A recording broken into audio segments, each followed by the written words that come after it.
আমার বন্ধু মহা জাদু জানে। সোশ্যাল মিডিয়ায় এখন তুমুল আলোচনায় মালয়েশিয়ার প্রধানমন্ত্রী। তার অফিসিয়াল অ্যাকাউন্ট থেকে প্রকাশিত এক রিলে উঠে এসেছে বাংলাদেশের প্রধানমন্ত্রী তারেক রহমানকে ঘিরে বিশেষ মুহূর্ত। সবচেয়ে বেশি নজর কেড়েছে ব্যাকগ্রাউন্ডে ব্যবহার করা গান, হাবিব ওয়াহিদের জনপ্রিয় আমার বন্ধু মহা জাদু জানে, যেখানে মালয়েশিয়ার এক গায়িকার কণ্ঠ যুক্ত হয়েছে নতুন আবহে। দুই দেশের সংস্কৃতি, সুর আর বন্ধুত্বের এই মেলবন্ধন মুহূর্তেই ভাইরাল হয়ে গেছে। কেউ বলছেন এটি কূটনৈতিক সৌহার্দ্যের নতুন বার্তা, আবার কেউ দেখছেন বাংলাদেশের সঙ্গীতের আন্তর্জাতিক জনপ্রিয়তার আরেকটি দৃষ্টান্ত হিসেবে। এক রিলেই যেন মিলেছে রাজনীতি, সংস্কৃতি ও ভাইরাল ট্রেন্ডের অনন্য সমন্বয়।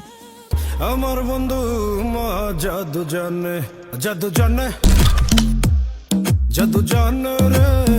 আমার বন্ধু মহা জাদু জানে।